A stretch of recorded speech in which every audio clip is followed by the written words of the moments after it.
Hello friends, Seemas kitchen കൾച്ചേഴ്സിൻ്റെ ഇന്നത്തെ ഒരു പുതിയ വീഡിയോയിലേക്ക് എല്ലാവർക്കും സ്വാഗതം. ഇന്ന് നമ്മൾ ഉച്ചയൂണിന് ഉണ്ടാക്കുന്ന കുറച്ച് കറികളുടെ വിശേഷങ്ങളാണ്. അപ്പോൾ ഇന്ന് നമുക്ക് കിട്ടിയ മീൻ തിലോപ്പിയ മീനാണ്. കുറച്ച് ദിവസമായിട്ട് അങ്ങനെ മീനൊന്നും കിട്ടാനില്ലായിരുന്നു. അപ്പോൾ നമുക്ക് മീനൊക്കെ ഒന്ന് വെട്ടി വൃത്തിയാക്കി എടുക്കാം. ഇന്നപ്പോൾ ഇത് മീനും കറി വെച്ചു, അവിയലും വെച്ച് പുളിശ്ശേരി ഉണ്ടാക്കാമെന്നാണ് വിചാരിക്കുന്നത്. പിന്നെ ഒരു മീനെടുത്ത് പൊരിക്കുകയും ചെയ്യണം. അപ്പോൾ മീനൊക്കെ ഒന്ന് വെട്ടി വൃത്തിയാക്കിയിട്ട് വരാം. ഇത് ഇനി തേച്ച് ഉപ്പൊക്കെ ഇട്ട് കല്ലിലിട്ട് തേച്ചും കൂടെ വെളുപ്പിക്കണം. അത് കഴിഞ്ഞ് നമ്മൾ കുറച്ച് നാരങ്ങാനീരോ വിനാഗിരിയോ ഒക്കെ ഒഴിച്ച് കുറച്ച് നേരം ഇട്ടിരിക്കണം, അതിൻ്റെ ഒരു സ്മെല്ലൊക്കെ ഒന്ന് പോകാൻ. അപ്പോൾ മീൻ എളുപ്പം ഒന്ന് വൃത്തിയാക്കി എടുക്കട്ടെ. ഈ തിലോപ്പിയ മീൻ ചെറുതൊക്കെ ആണെങ്കിൽ തൊലി ഉരിഞ്ഞൊക്കെ അങ്ങ് എടുക്കും. പക്ഷെ തൊലി ഉരിഞ്ഞാൽ ഇതിൻ്റെ രുചി പോകുമെന്നാണ് എല്ലാവരും പറയുന്നത്. അതുകൊണ്ടാണ് ഇങ്ങനെ തേച്ച് വെളുപ്പിച്ചൊക്കെ എടുക്കേണ്ടി വരുന്നത്. അത് ഇച്ചിരി പാടാണ്. പിന്നെ ഞാൻ ഒരു കാര്യം കൂടെ പറയണമെന്ന് വിചാരിച്ചാണ് ഈ വീഡിയോ ഇട്ട്. ഇപ്പോൾ യൂട്യൂബ് തുറന്നാലെല്ലാം 12 നമ്പർ എഴുതി ഓരോരുടെ കാര്യം സാധിച്ചു എന്നുള്ള വീഡിയോകളാണ് മൊത്തം ഉള്ളത്. അപ്പോൾ ഞാനും അതൊന്ന് പരീക്ഷിച്ച് നോക്കിയായിരുന്നു കേട്ടോ. 12 എന്ന് എഴുതി. അപ്പോൾ ചിലർക്ക് ശരിയാവും, ചിലർക്ക് ശരിയാവത്തില്ല.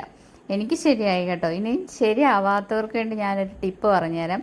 ഈ 12 എന്നുള്ളതുണ്ടല്ലോ, രാത്രി 12 കൈയുടെ മോതിരവിരലിൽ എഴുതുകയോ അല്ലെങ്കിൽ ഒരു വെള്ള പേപ്പറിൽ 12 എന്ന് എഴുതിയിട്ട് നമ്മുടെ എന്താണോ ആഗ്രഹം സാധിക്കേണ്ടത് അത് 12 പ്രാവശ്യം എഴുതുക. രാവിലെ 12 രാത്രി 12 പൂർണ്ണ വിശ്വാസത്തോടു കൂടി എഴുതണം. ഇത് ഞാനൊരു മാനിഫെസ്റ്റിംഗ് വീഡിയോയിൽ കണ്ടതാണ്.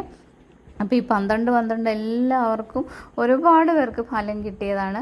ഞാനും ഒരു ചെറിയ ആഗ്രഹം എഴുതി, എനിക്കും അത് സാധിച്ചിട്ടുണ്ട് കേട്ടോ.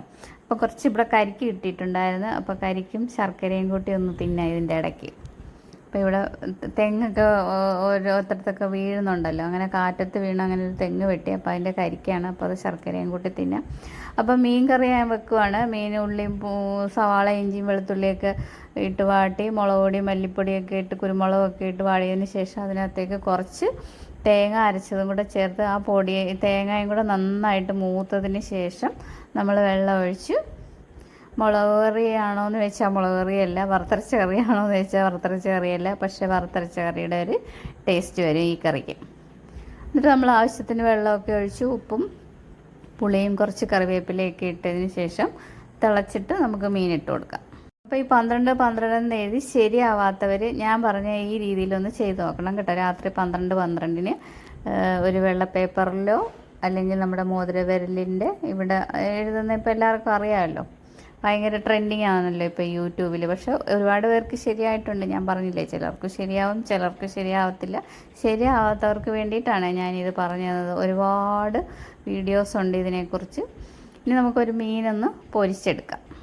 നമ്മളെല്ലാം ഒന്നും കറി വെക്കാൻ എടുത്തില്ല. 2-3 കറി വെച്ച് ഒരെണ്ണം പൊരിച്ചു. പിന്നെ 2-3 നാളത്തേക്കും വെച്ചിട്ടുണ്ട്. നാളെ ഇനി അത് മീനൊന്നും കിട്ടിയില്ലെങ്കിലോ. അപ്പോൾ നമ്മുടെ കറിയെല്ലാം തിളച്ച് പറ്റി കുറുകി നല്ല സൂപ്പറായി വന്നിട്ടുണ്ട്. ഇനി നമ്മുടെ മീനും കൂടെ പൊരിക്കാം. അപ്പോഴത്തേക്ക് ഞാൻ അവിയലൊക്കെ അരിഞ്ഞ് കുക്കറിനകത്തിട്ട് കുറച്ച് മഞ്ഞൾപ്പൊടിയും വെളിച്ചെണ്ണയും ഉപ്പ് ഇട്ട് വെച്ചിട്ടുണ്ട്. അപ്പോൾ നമ്മുടെ കറികളൊക്കെ റെഡിയായി. തിലോപ്പിയ കറി, അവിയൽ, പുളിശ്ശേരി. ഇനി നമുക്ക് ചോറിനാം. നല്ല വടിമട്ട അരിയുടെ ചോറാണ്. എന്നിട്ട് അവിയൽ, നമ്മുടെ പൊരിച്ച മീൻ, തിലോപ്പിയ കറി, പുളിശ്ശേരി. അപ്പോൾ ഇത് കഴിച്ചിട്ട് ചോറുണ്ണാൻ പോവാണ്. അപ്പോൾ എല്ലാവർക്കും ടാറ്റ.